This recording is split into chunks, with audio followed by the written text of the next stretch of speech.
Negative emotions is one of my favorite topics. Yeah. I've been wanting to have this conversation for quite a while, so I'm excited about what you started with today. So, life experience is our best teacher, yes? Words don't teach. Odd we offer so many, but if our words resonate with something you've lived, then it clicks for you. Absolutely. So I've been working professionally for the last 6 years as a coach, as a breakthrough specialist, assisting people to find higher levels of alignment, to help them become vibrational matches to what they want. I've worked with people in over 25 countries. I've done seminars in Europe and Canada. I've personally manifested, a 7-figure amount of money, a dream relationship. I've had a lot of success and seen a lot of success in my clients.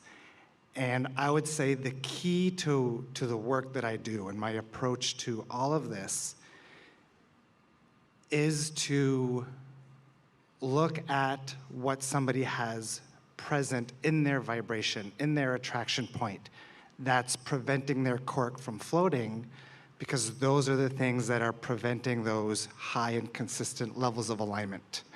So you're identifying the resistance through the evidence that is manifested. Absolutely. That's exactly what I do. And yeah. how are you able to highlight them without advancing them? Well, physical reality doesn't lie. Physical reality is always showing us what we have going on. Well, we agree with you. It's easy to find the culprit. What we're asking you is, how are you causing the culprit to fade into nothingness? We look at the emotions that present themselves in those circumstances. More discovery of the culprit. Yeah, and then we shift the perspectives behind those emotions. So we identify the reason that people are holding on to these emotions and shifting them out of them. And in my experience, most people are carrying negative emotions that they don't realize that they're carrying. So for sure. And so helping them understand that they are there really is the first step. Absolutely. But as a teacher talking to a teacher, and a vibrational expert talking to a vibrational expert, because you've been at this long enough that you've got this going on, what we want to flesh out together, because like you, we have found many processes that can temporarily, in moments of focus, soften the resistance. And we've noticed that the more often that resistance is softened, then the more of what is desired is allowed. But have you noticed this in your advanced classes on all of this? Have you noticed that as you help a friend or a student identify a pocket of resistance and you help them soothe it through the effective processes that you have found, we've done that too, that in freeing up their vibration, more that's in their vortex calls in a stronger way. So it calls in a stronger way, which means a whole other level of resistance comes to the forefront that the new desire is now challenging. Does that make sense to you? It's like this desire aggravates this resistance, which I soothe through these processes. And once that aggravation is stopped, then I'm free-flowing toward these desires, which are more, which aggravates a new set, which then I can apply processes to, which softens them, which causes more desires that I didn't even see coming, which aggravates a whole new set. So then life just becomes a constant putting out of brush fires, because there's a never-ending stream. Once I start fixing resistance, every level of resistance that I've ever lived will show itself to me to fix, because I'm getting way too excited about solving resistance. Now just stay with us just for a little bit, because we think this is good, and we think there are millions of people on this planet that benefit from that kind of understanding. But here, we're out here on the leading edge, where we're understanding the laws of the universe in a more powerful way. Would you agree to that? So what if there were a way to get out ahead? What if there were a way to just acknowledge where I stand right now and everything that's manifested and everything that is ever manifested, therefore every belief that I hold is not important to this equation if I can get out ahead of it in the sense that I can connect with what's in my vortex. What if I could dream or daydream or visualize or dream at night? What if I could find somehow, some way, the vibrational frequency of who I really am now? What if I could just tune to that frequency? Because what you're talking about, and we know because it's been a part of our work too, there are a lot of people that's all they can hear, it's all they want to hear. But that would be like, going back to the radio station analogy, which is bulky, that there is this one station that is just awesome and tuned to everything that I am that makes my heart sing. And instead of finding that frequency by tuning to it, I'm one station at a time getting them off the air. You off the air. You off the air. You were never good. Off the air. You came online when I was 14 years old. Off the air. You, my mother put you on. My mother is the reason that you're there. Off the air. So, it is so time consuming to off the air, when really all you got to do is meditate a little, taste the sweet nectar of aligning to who you really are, and in so much less time, you find the vibrational frequency of who you really are, and everything that you once thought was an issue that you needed to get rid of is transformed into a blessing that has put you where you are.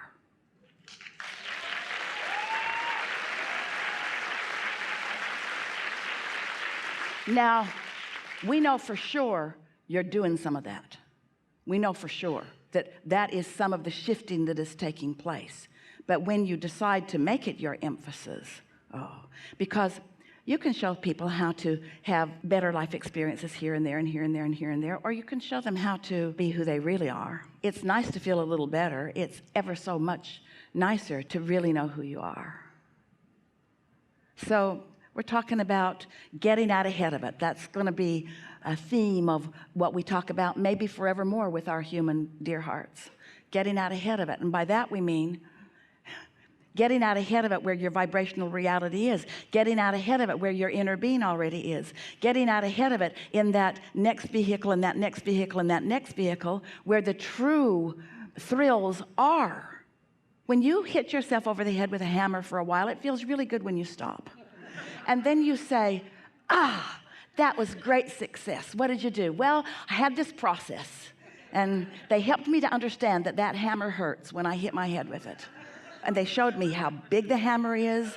They showed me how long the hammer's been there. They even showed me the dents in my head that the hammer's been making. And then they tied my hands. They made me afraid of all hammers. They gave me hammer phobia. I swear to God, I'll never pick up another hammer as long as I live. And we say, there's a better way than trying to rid yourself of resistance, because, the art of allowing is the path of least resistance. And the path of least resistance, as you hear this is going to be so important.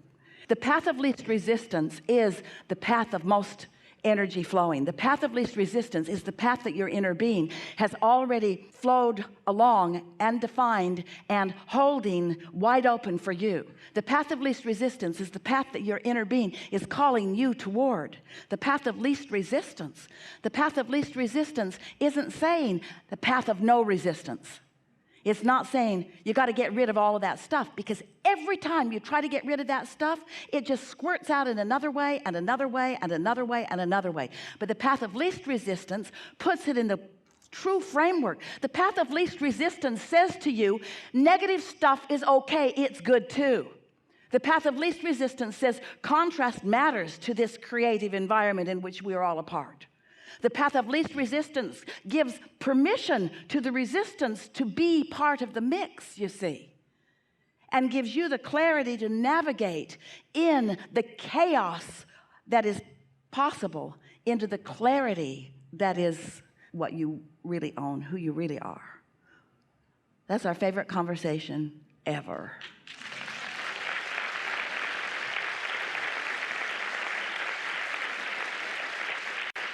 Follow-up question. When you say you create your own reality, can you define you? Is it me? Is it Nick Bro? Is it my physical self? Or is it a mixture of me and my inner being, me and my Of course it's you and your non-physical? inner being. We would never talk only to you. You are a scanty part of the whole. But the other part of you doesn't need our talking to. The other part of you's got that. So we are kind of talking to you about it because you're the bugaboo in the mix. So it seems like when we say you create your own reality, that what we're saying is you create your own reality. But what we really mean is you want to tune to the significance of who your inner being is. Because together you have created your own reality. Your inner being stayed non-physically focused and stayed in an absence of resistance. And you came into the contrast and stirred it all up and asked for more. And your inner being saw what you asked for and rode those rockets and became it and held the vibrational frequency of it and reveled in everything you discovered and blessed every rotten thing that ever happened to you for the good that came out of it and the desire that was born within you, and holds that vibrational equivalency for you so that you can always find it if you look for it. And in the moment that you stop trying to get all the other radio stations off the air and you start reaching for that one, you'll find it and you'll click in and you'll click in and you'll click in and you'll click in and you'll click in, and then that's who we're talking about, you two. Cool. So can our physical selves' desires ever contradict or oppose or have different directions than our inner being's desires? Constantly. You do it all the time. And does that get in our way? Always, every time. For example, if you have a desire to be what you call a good person and you think you aren't, you're in the way. And you'd say, oh, but Abraham, no, I mean my desires. Do my desires ever conflict? Yeah, the desire to not be a bad person gets in the way of the energy that knows that you cannot be a bad person. Did you get that? Your source knows so unequivocally the goodness of you that every effort you make to get over being bad contradicts that. That's a contradiction of desire. It's an assumption. It's a flawed premise that you just can't get around. I'm bad and I'm going to get better. No, you're not. Because it's your opinion that's called you bad. And as long as your condemnation, pushing against, there is no law of pushing against. And yet humans seem to think there is. If I can push enough stuff I don't want away, then in its absence I will be left with good stuff. And we say it's attraction, attraction, attraction, attraction, attraction. You've offered our favorite phrase, I create my own reality. I create my own reality. I, source energy, who is eternally focused, who has specific to my attention right now, presented itself in physical form in the apparatus that is me, and focused me into a time and space with variety that inspires me and me. And the inspiration happens constantly, and my emotions show it to me. Thrills show me that my inner being is seeing it too. Strong pain shows me that my inner being is seeing it too.